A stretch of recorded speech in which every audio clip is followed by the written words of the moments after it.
Hello everyone, welcome in Kiran learners academy. इस वीडियो में हम करेंगे बैंक पीओ के वो सारे question fill up the blanks के जो दोस्तों 2016 के बाद पूछे गए हैं। जो बैंक का एग्जाम हुआ है, एसबीआई पीओ हो, बैंक पीओ हो या एनीथिंग, कोई भी एग्जाम हो बैंकिंग का, हर एग्जाम के लिए काफ़ी यूजफुल है ये सारे क्वेश्चन।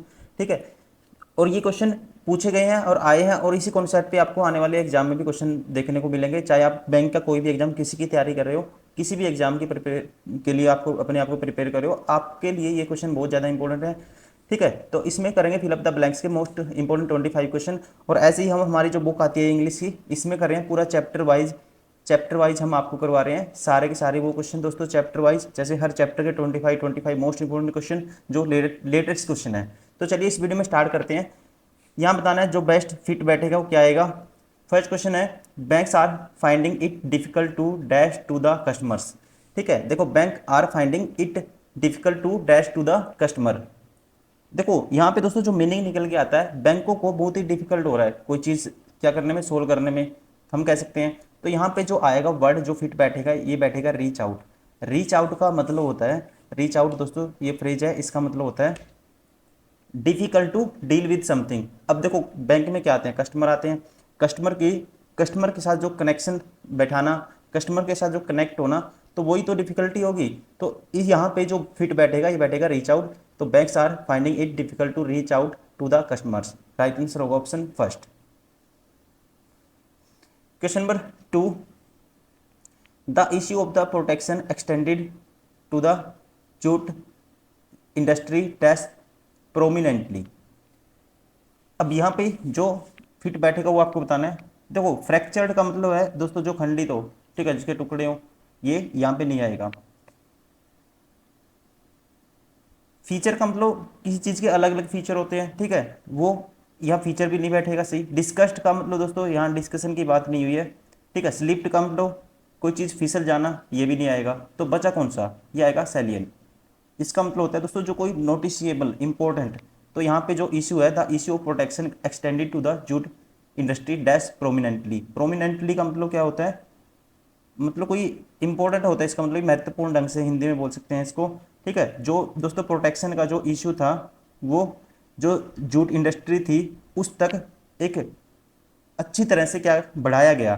ठीक है, क्या किया गया, बढ़ाया गया। तो यहाँ पे ऐसा मीनिंग निकल के आता है। तो ये आएगा सैलियन। सैलियन का मतलब होता है, या हिंदी में कह सकते हैं इसको प्रमुख। तो राइट आंसर होगा option second. Question number 3, it may come has a surprise to dash people, the man has climbed the mountain 100 times. यहाँ पे दोस्तों आसान क्वेश्चन है। ठीक है, it may be come has surprise to, surprise क्या है दोस्तों, मोस्ट पीपल आएगा। ठीक है, क्या आएगा, most people. The man has climb the mountain 100 times. Much नहीं आएगा। ठीक है, मच नहीं आएगा, पुअर नहीं आएगा, स्टबर्न नहीं आएगा, स्वेयर नहीं आएगा, क्या आएगा, मोस्ट पीपल। तो राइट आंसर होगा ऑप्शन सेकंड।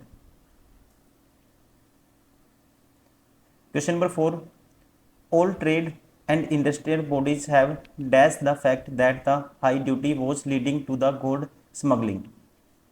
इसका राइट आंसर होगा दोस्तों, यहाँ आएगा फ्लैग्ड। ठीक है, यहाँ आएगा फ्लैग्ड। जो सभी ऑल ट्रेडर इंडस्ट्रियल बॉडीज सबको क्या है दोस्तों, बढ़ावा मिल रहा है। High duty was leading to gold smuggling, मतलब कि हाई जो टैक्स है लगाने से सोने की तस्करी पे। तो यहाँ पे जो राइट आंसर आएगा ये आएगा फ्लैग्ड, मतलब कि इसका मतलब होता है to focus to make some important. Option second is correct. Question number 5, Shakuntala railway the only privately own railway line in India dash passenger services में soon be a part of history. अब यहाँ पे दोस्तों देखो ऑफर्ड नहीं आएगा, perfect offer V2 नहीं आएगा। क्यों, यहाँ पे जो सर्विसेज हैं लगातार दी जा रही हैं, तो यहाँ पे कंटिन्यू एक्शन आएगा। ठीक है, तो ये आएगा ऑफरिंग पैसेंजर सर्विसेज में soon be a part of history, क्योंकि जो शकुंतला रेलवे है only privately own railway in India, जो लगातार कह सकते हैं दोस्तों क्या कर रहा है, ऑफरिंग पैसेंजर सर्विसेज, और में soon be a part of history, मतलब जल्दी ये एक इतिहास का, हिस्ट्री का हिस्सा बन सकता है। तो ये ऐसे मीनिंग निकलेगा। भारत में कह सकते हैं जो ट्रैवलर हैं दोस्तों, यात्री सेवाओं को लिए एकमात्र निजी स्वामित्व वाली रेलवे लाइन है कौन सी, शकुंतला। जो क्या रहा है दोस्तों, ऑफरिंग, तो यहाँ आएगा ऑफरिंग, ऑफरिंग पैसेंजर सर्विसेज, और ये क्या हो सकता है, जल्दी इतिहास का हिस्सा बन सकता है। तो जो मीनिंग निकल के आएगा यहाँ आना चाहिए ऑफरिंग। ठीक है, ऑफरिंग्स नहीं आएगा, स्नैचिंग नहीं आएगा, इनकम्बरिंग ये भी नहीं आएगा। ठीक है, तो राइट आंसर होगा, ध्यान रखना आपको, option second is correct. Question number 6, I have been dash all their hidden files but I couldn't find them anywhere. अब देखो उसने सारी जगह ढूंढी दोस्तों, उसको नहीं मिली। यहाँ पे बात हुई कुछ चीज़ सर्च करने की। ठीक है, टू सर्च समथिंग, तो इसके लिए यूज करते हैं हम लुक फॉर का। ठीक है, तो यहाँ आएगा looking for, option third is correct. Question number 7, we dash our luggage and went through to the departure lounge, departure lounge you, तो यहाँ पे बताना क्या आएगा। अब यहाँ पे जो फिट बैठेगा दोस्तों, ये बैठेगा वी चेक इन, मतलब कि चेक इन का मतलब ये होगा, ये दोस्तों ये दर्ज करना कि किसी ने कुछ सामान लुटाया है, या फिर कह सकते हैं जो एयरप्लेन में चढ़ने से पहले क्या करना दोस्तों, अपना सामान चेकिंग के लिए छोड़ना किसी के पास। ठीक है, जैसे ऑफिशियल अधिकारी होते हैं उनके पास। तो राइट आंसर होगा यहाँ आएगा check in, we check in our luggage and went to the departure lounge, मतलब चेक इन मतलब कि to record that someone has return something, yes कह सकते हैं टू लीव बैग्स और cases with an official to be put on a plane. Right answer होगा option second. Question number 8, we had it dash us that we should never talk to strangers, तो यहाँ पे जो meaning निकल के आता है, हमें सिखाया गया था डैश कि हमें अजनबी दोस्तों स्ट्रेंजर से बात नहीं करनी चाहिए। तो यहाँ पे जो वर्ड आएगा ये आएगा ड्रम्ड इनटू। ठीक है, ड्रम्ड इनटू का मतलब होता है to make somebody remember something by repeating it a lot of times, किसी को कोई चीज़ दोस्तों बार बार बोल के याद दिलाना, कह सकते हैं ढोल बजाना किसी के सामने। ठीक है, हिंदी में कहावत होती है। तो राइट आंसर होगा इसका सेकंड, ड्रम्ड इनटू। ठीक है, drummed in something into somebody, या कह सकते हैं ड्रम समथिंग इनटू समबडी का मतलब है to make somebody remember something by repeating it a lot of times. तो राइट आंसर होगा ऑप्शन सेकंड, क्योंकि यहाँ बात हुई थी we had it dash us that we should never talk to stranger. ठीक है, तो हमें किसी से बात नहीं करनी चाहिए, इसका आया था कि स्ट्रेंजर से बात नहीं करनी चाहिए। तो इसके लिए जो यहाँ बैठेगा वर्ड ड्रम्ड इनटू, मतलब कि वो चीज़ अपने आप में याद आना कि हमें ये काम ऐसा नहीं करना चाहिए, to make somebody remember something by repeating it a lot of times. Question number 9, I dash and missed the end of the film, I dash and missed the end of film, तो यहाँ पे दोस्तों जो आना चाहिए, यहाँ पे आना चाहिए ड्रॉप ऑफ। ड्रॉप ऑफ का मतलब है हल्की सी नींद में पड़ जाना, मतलब कि to fall into a light sleep. ठीक है, तो राइट आंसर होगा ऑप्शन थर्ड, क्योंकि जो यहाँ पे मीनिंग निकलता है I dash and miss the end of, film का जो एंड था वो मिस कर दिया। क्यों, जो फिट बैठेगा ये बैठेगा ड्रॉप्ड ऑफ, ड्रॉप्ड ऑफ का मतलब ये नींद आ गई थी उसको। ठीक है, राइट आंसर होगा ऑप्शन थर्ड।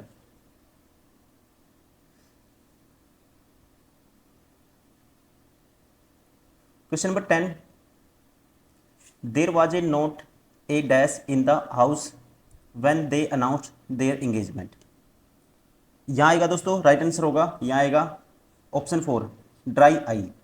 ठीक है, नोट ए ड्राई आई, इसका मतलब होता है not a dry eye in the house, मतलब कि use to say something, use to say that everyone was very emotional about something. ठीक है, हर बंदा क्या था, इमोशनल था।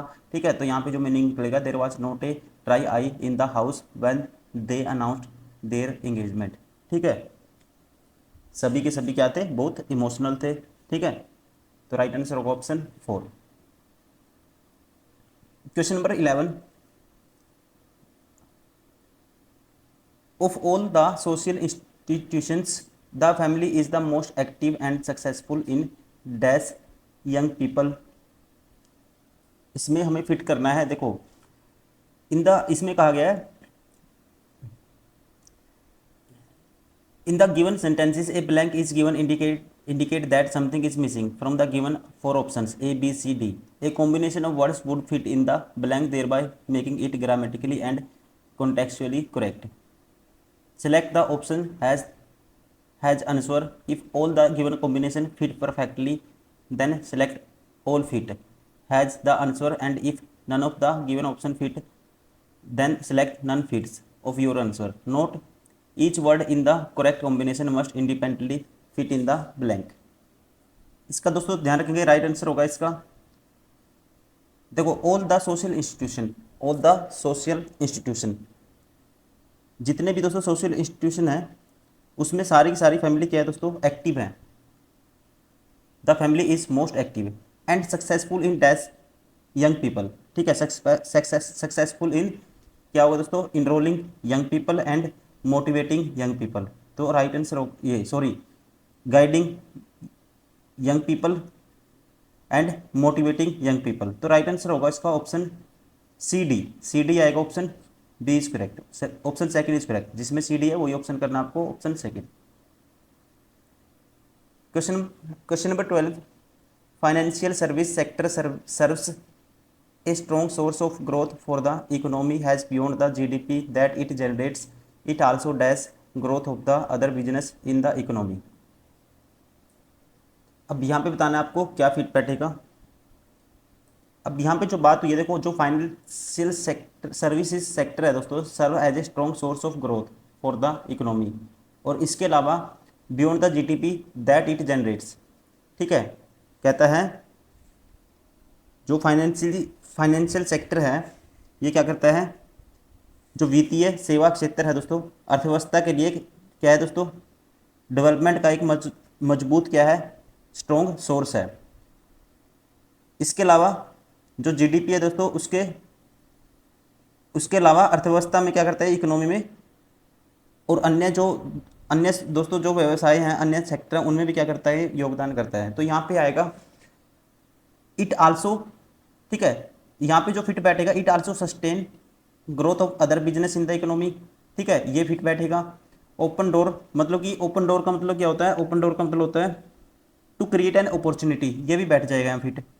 एक्सपेडाइट्स, इसका मतलब होता है, एक्सपेडाइट्स का मतलब होता है to make something happen more quickly, ठीक है, ये भी फिट बैठेगा दोस्तों। प्रमोट का मतलब आपको पता ही होगा। तो सारे के सारे all fit, option 5 is correct. Question number 13, it is a well known fact that that dash the rise in GDP, the reinvestment of that wealth into societal improvement is not always a norm। इसका right answer होगा, ध्यान रखेंगे, इसका right answer होगा दोस्तों B C, मतलब कि despite का मतलब कहता है इन स्पाइट ऑफ, और इवन विद का मतलब होता है, इवन विद इसका मतलब होता है इन स्पाइट ऑफ, ठीक है, मतलब regardless of.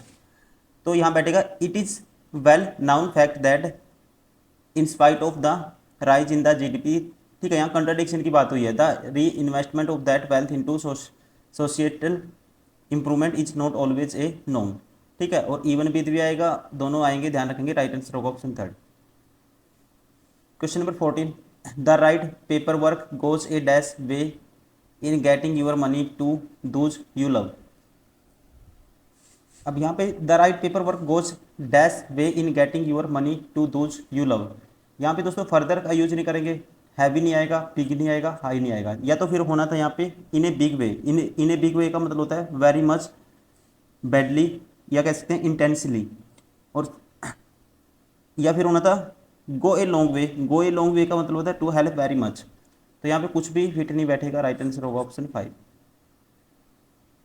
Question number 15, flourishing is a multifaceted word but in short it means having a lot of mental and emotional dash.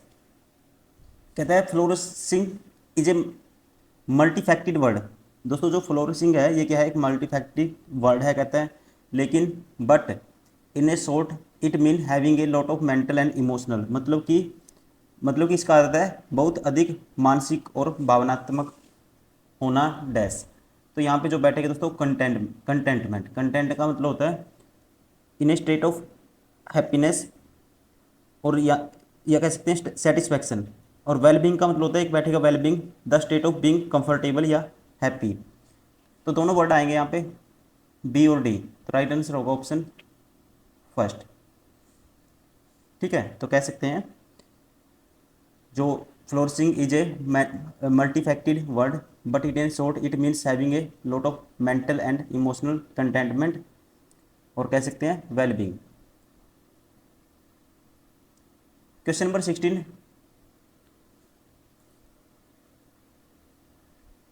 dash for instance it had hundreds of trials with the top chefs from Asia before arriving at its proprietary eggless recipe for cakes. ये word है दोस्तों recipe, ठीक है, क्या है recipe. अब उसने क्या किया, उसने इस सिचुएशन तक पहुंचने के लिए उसने बहुत सारे नुस्खे अपनाए थे. यहाँ पे मीनिंग ऐसे निकल के आता है, ठीक है.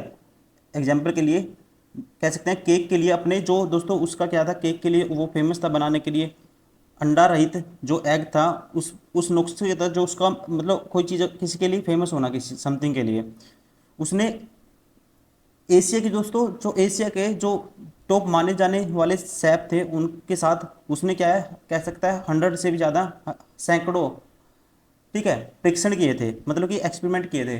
तो यहाँ पे जो मीनिंग निकल के आएगा ये आएगा the company went for out of the box idea. मतलब कि इसका मतलब होता है टू थिंक ऑफ समथिंग, मतलब that is beyond what is considered unusual traditional, मतलब जो ट्रेडिशनल है उससे हट के कोई काम करना, ठीक है. तो यहाँ पे आएगा the company went for the out of the box idea.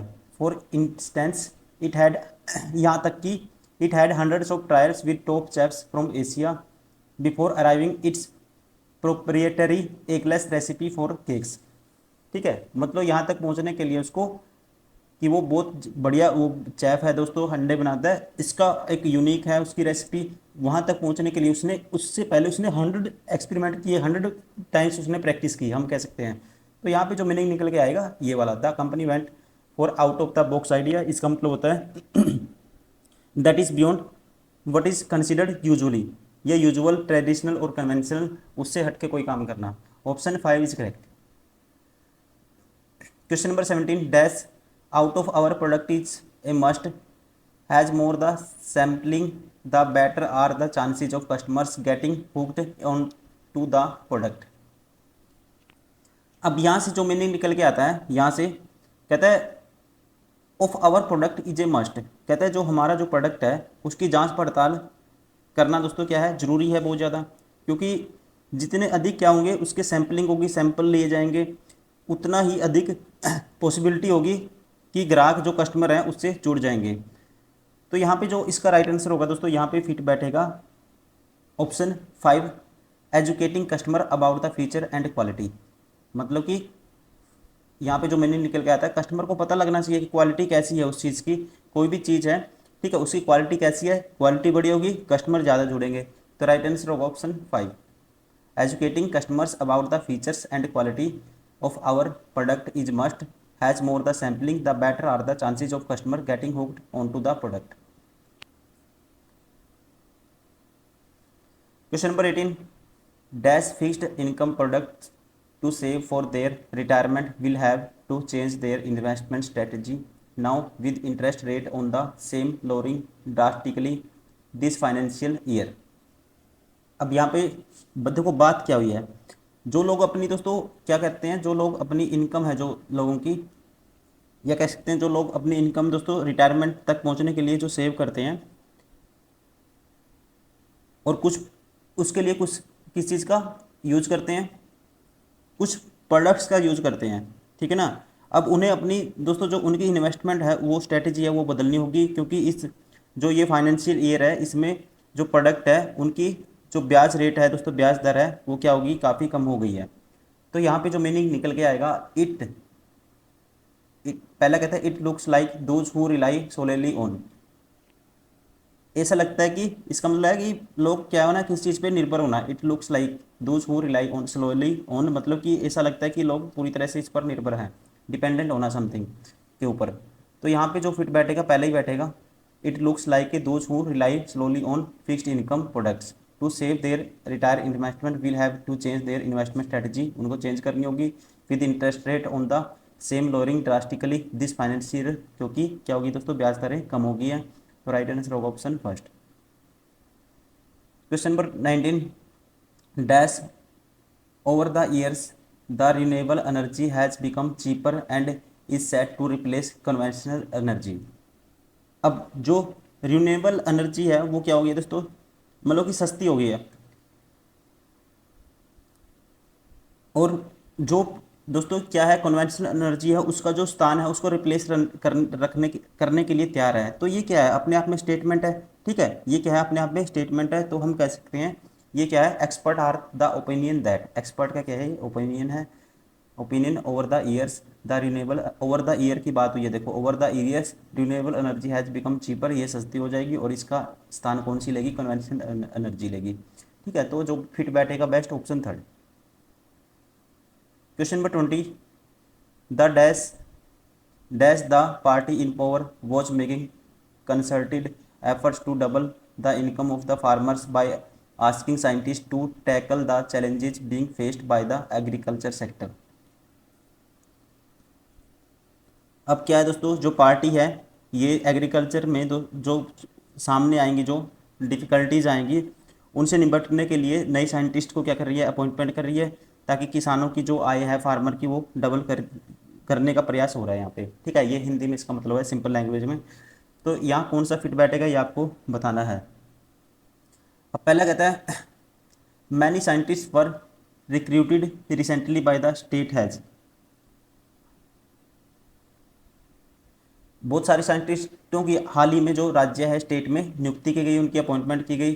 ठीक है, तो इस many scientist were recruited recently by the state has the party in power, क्यों की गई, तो ये बात की गई है, ये इसको सेटिस्फाई करती है स्टेटमेंट। ठीक है, the minister assured the farmers that the part, ये भी बात इसको सेटिस्फाई करेगी दोस्तों, क्योंकि जो मंत्री है यहाँ पे बात हुई है क्या, मिनिस्ट्री एश्योर्ड मतलब आश्वासन देना, किसी को फार्मर को आश्वासन दिया, the party in the power was making consulted effort. ठीक है, तो ये भी बात यहाँ पे फिट बैठेगी। Recently the ministry release a statement that, ठीक है, कहता है हाल ही में मंत्रालय ने एक बयान जारी किया, तो ये भी फिट बैठेगी। All the given option fit in the blank, it was mentioned in the news paper that. तो यहाँ पे जो राइट आंसर होगा दोस्तों ये पांचवा नहीं आएगा, इट वॉज, ये सॉरी पांचवा आएगा लेकिन ऑल द फिट बैठेंगे, तो राइट आंसर होगा पांचवा। देख लेते हैं, it was mention in the newspaper that the party in the power was, देखो न्यूज़पेपर में भी ये मैंशन हो सकता है, तो ये भी फिट बैठ जाएगा। तो यहाँ पे राइट आंसर होगा, ध्यान रखेंगे ऑप्शन 4, मतलब कि all the given option fit in the blank. Question number 21, home made gifts can be completely dash to what the recipient likes. अब ये कहता है कि होममेड जो गिफ्ट हैं can be completely dash to what a recipient likes, मतलब कि वो जो दोस्तों जो गिफ्ट हैं वो वैसे ही बनाए गए हैं जो रेसिपिएंट को चाहिए। तो यहाँ पे जो फिट बैठेगा टेलर्ड। ठीक है, टेलर्ड का जो मतलब होता है, टेलर का मतलब होता है, टेलर वर्ब है, इसका मतलब होता है to make for a particular purpose. ठीक है, तो ये आएगा tailor, home gift can be completely tailored to what the recipient like, मतलब कि घर पर जो दोस्तों गिफ्ट हैं रिसीव जो जैसे चाहिए रेसिपिएंट को या रिसीवर को उसी तरह से उनको, ठीक है, बनाया गया और वो उसी तरह से उसको पसंद भी आ सकते हैं। तो राइट आंसर होगा option third. Question number 22, 12 after much thought Ted dash not a travel abroad this summer, मतलब कि बहुत सोचने के बाद जो टेड है दोस्तों उसने जो विदेश की यात्रा है न करने की सलाह बनाई है इस गर्मी में, समर में। तो यहाँ पे जो फिट बैठेगा ये बैठेगा रिजोल, रिजोल का मतलब होता है यहाँ पे क्या आएगा, रिजोल्व आएगा, रिजोल्ड आएगा। ठीक है, much 12 after much thought Ted resolved not travel to abroad this summer, मतलब कि उसने मन बना लिया है, कंप्लीट एक्शन। ठीक है, तो रिजोल्ड आएगा, ध्यान रखिए ऑप्शन फर्स्ट, मतलब कि उसने क्या किया दोस्तों, बहुत सोचने के बाद ये डिसीजन बनाया कि वो इस गर्मी में विदेश की यात्रा नहीं करेगा। राइट ऑप्शन आंसर होगा option first, resolved. Question number 23, Brian is dash in his belief that the earth is flat. अब देखो यहाँ पे दोस्तों किसकी बात हुई, सर्टेनिटी की बात हुई है। Brian is dash in his believe that the earth is flat, वो क्या है, बिलीफ है उसको अपने आप पे, सर्टेन है वो अपने डिसीजन को लेके। तो इसके लिए वर्ड यूज करते हैं हम कॉन्फिडेंट, ब्रियान इज कॉन्फिडेंट, उसको कॉन्फिडेंस अपने ऊपर, इन हिज बिलीफ, अपने बिलीफ के ऊपर, अपने जो उसने दोस्तों उसका विश्वास है, द अर्थ क्या है, फ्लैट है। तो राइट आंसर होगा option 5। Question number 24, the noodle maker was dash in the making his noodles and would never let another person take over the task. अब यहाँ पे जो नूडल बनाने वाला व्यक्ति है, जो बात है, देखो मीनिंग कैसे निकालते हैं दोस्तों। नूडल बनाने वाला व्यक्ति है, वो पर्सन है, वो बहुत ही इतनी अच्छी तरह से, बिल्कुल ही अटेंटिवली, इतनी केयर तरीके से काम करता है कि कोई चांस ही नहीं है, ठीक है, किस चीज़ का, to another person take over the task, कि कोई दूसरा व्यक्ति उसका स्थान ले ले, ठीक है, इस तरह का यहाँ से मीनिंग निकलेगा। तो इस यहाँ पे जो फिट बैठेगा, ये बैठेगा कोशियस। क्या आएगा दोस्तों? कोशियस। कोशियस का मतलब होता है, ध्यान रखेंगे, कोशियस का जो मतलब होता है, इसका मतलब है taking great care to avoid possible problem, ठीक है, मतलब कि आने वाले फ्यूचर की प्रॉब्लम को बिल्कुल कोई ऐसे तरीके से काम करना कि खतरा आए ही ना। तो राइट आंसर होगा option third. Question number 25, last question है इस पार्ट का। If it one not for the dash circumstances he would have certainly lost his job. मतलब कि अगर यह ना होता, ठीक है, ऐसे चीज़ ना होती, ऐसे सरकमटेंस ना होते, डैश मतलब ऐसा ना, डैश ना होता, तो वह he would have certainly lost, वो अपनी जॉब खो देता। तो यहाँ पे दोस्तों इसका मतलब क्या हुआ, कोई ऐसा मामला होगा कि उसने अपनी जॉब बचा ली है, ठीक है। तो यहाँ पे जो मतलब आएगा, यहाँ पे आएगा मिटिगेटिंग। मिटिगेट का मतलब होता है कोई चीज़ को शांत करना, ठीक है, लेस पेनफुल बनाना, किसी चीज़ को शांत करना, मिटिगेट। तो इसको रिलेट करके याद भी कर सकते हो, मिट्टी गेट, गेट पे मिट्टी पड़ी थी, तो मैंने अपने आप को कुछ भी ऐसे रिलेट करके याद कर सकते हो कि अपने आप को शांत किया और देख के निकला ताकि मैं गिर ना जाऊं, फिसल ना जाऊं। तो इस कुछ भी याद करो कि मतलब कि किसी चीज़ को बिल्कुल ही क्या करना, शांत बना देना, ठीक है, मतलब कि किसी चीज़ को लेस पेनफुल बना देना, इस तरह ऐसी मीनिंग आएगा, to make something less serious painful unpleasant. Right answer of option third, mitigating. If were not, if it were not for the mitigating circumstances if he would have certainly lost his job, ठीक है, अगर मामला शांत नहीं होता तो वो अपनी जॉब खो देता। तो ऐसा मीनिंग आता है, यहाँ से मीनिंग निकाल के आप आंसर कर पाओगे दोस्तों, ठीक है। रूल रूल वगैरह याद युद्ध करना, ये चीज़ें फालतू की बात है, ये छोटे छोटे एग्जामों में आ जाते हैं, कॉन्सेप्ट यूज हो जाते हैं, लेकिन मोस्टली रूल कॉन्सेप्ट आपको पता होना चाहिए, ठीक है। सिंगुलर प्लूरल सेंटेंसेस, जो मीनिंग पार्ट ऑफ स्पीच है, उसकी नॉलेज तो आपको होनी ही चाहिए हल्की फुल्की, लेकिन जो आपका जो जो आपकी जो रीडनेस है, आप कितना पढ़ते हो, वो चीज़ें आपकी काम आएंगी एग्जाम क्लियर करने में। तो इस वीडियो में इतना ही दोस्तों, करते हैं नेक्स्ट वीडियो में करेंगे फिर next set. Thank you, bye bye, take care.